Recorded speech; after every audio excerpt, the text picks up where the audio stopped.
Hey guys, it's Woody. Now, every so often I cover these old man topics, like things in the news that maybe you haven't been paying attention to, and today I wanted to do Obamacare. I want to talk about what the problem is, how it attempts to solve it, and what my opinion on the matter is, and I'm going to try and keep it snappy and entertaining, so here we go. The problem is, in the U.S., you have to pay for your own medical care, and it can be incredibly expensive. We pay more than anybody else in the world does. In the U.S., 62% of bankruptcies are from medical accidents, and 75% of those people, 75% of the guys who declared bankruptcy for medical accidents actually had health insurance. So even if you have health insurance, you are always at risk. You are just one lawnmower, stairway, or car accident away from complete bankruptcy from poverty. That's the problem. All right, so this is what Obamacare actually does. A lot of people have a hard time getting the actual details and facts on this stuff. Here we go. Pre-existing conditions are gone. In the U.S., if you are sick, if you have anything wrong with you, you can't buy insurance. Or you can, but they won't cover that sickness, which is kind of fair. I'm going to get into that in more detail. Insurance can be sold across state lines. That's a double-edged sword. On one hand, if you allow people to sell insurance or buy insurance across state lines, right? Like I live in North Carolina, buy it from Florida, then every health insurance company will just kind of gravitate towards the state with the worst rules. That's what happens in banking. That's why they're all located in like Delaware and Charlotte.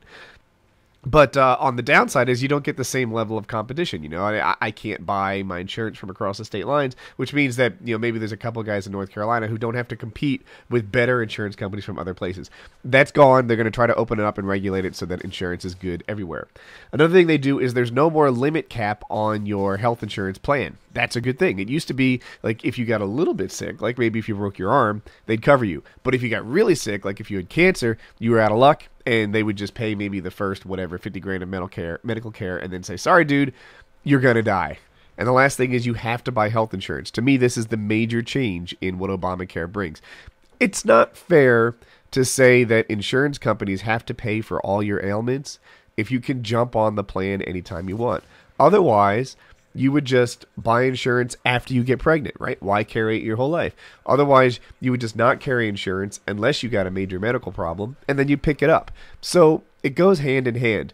You have to be insured all the time if you want insurance companies to no longer look at pre-existing conditions, if you want insurance companies to stop putting limit caps and things like that. So now, rather than only a few people having health insurance and the rest just like go into emergency rooms when they get sick, everybody will have health insurance. And that's kind of a cool thing. People who are against Obamacare have been painting it as like this government healthcare thing, like it was socialism, and it's really not. What it actually is it's regulation, and I'll grant them that, but it's capitalism, and it fosters capitalism, and this is why I'm excited about the plan. Here's the problems that we had before Obamacare. If you were really, really sick in the U.S., like if you were going to die, they would treat you, right? You know, they wouldn't necessarily save every limb or whatever, but they don't just let people die here. You go to the emergency room and they take care of you, and the care is actually pretty good. But the trouble is, like when me, like an insured person, goes there, I have to pay triple to cover the 2 out of 3 people that are showing up at the emergency room and they're unable to pay their bills. If everyone had insurance, then I wouldn't have to subsidize those other people. That's that. Sometimes this thing is being painted as socialism. They're saying, oh my gosh, you know, now the government's going to take care of you. That's not really the case. The way I see it, it is a new era of personal responsibility. It is people who were previously uninsured being forced to take care of themselves, being forced to cover themselves. It's not me paying for you. It's you paying for you for the first time. That to me is a really exciting thing. I'm happy about it. And then the other part of this is it fosters innovation. It fosters capitalism. And this is why. In the U.S. today, your plan is paid for by your employer. That's how it works. And what that means is your employer is this like paternal organization there. You're stuck with them. If you want to branch out and start your own company, if you want to go and try something new, if you want to take a chance with your career, you can't. You can't because you will just be a slip on the stairs away from complete poverty. The risk that you have is so enormous because people might not want to cover you. Let's say that you're sick. Right? Let's say that you have some sort of asthma or something like that. An insurance company might be like, hell no, we're not going to pick up some guy with asthma. They have, hospital trips every now and then. Well, now insurance companies can't do that. Insurance companies are forced to cover you, and that lets people who want to start their own businesses do that for the first time, which is something that's close to my heart.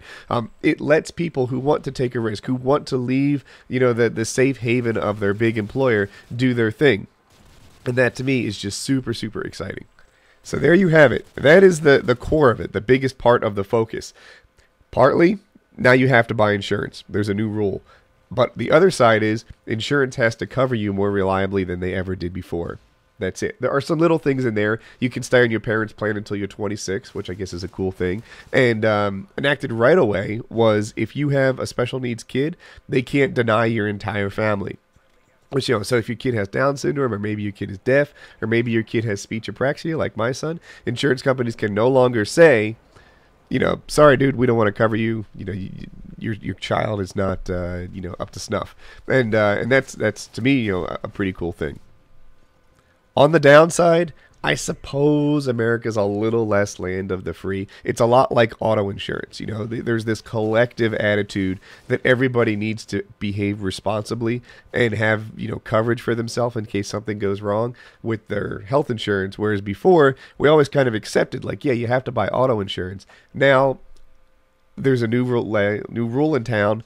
You have to buy health insurance too. So, I guess it's a little less personal liberty. You can't be stupid, but I think overall, it's going to be a good thing. All right, there's my 2 recent videos. If you like the video, be sure to click on like. If you're new around here and you like the video, you can click on subscribe in the top blue box, and have a good day.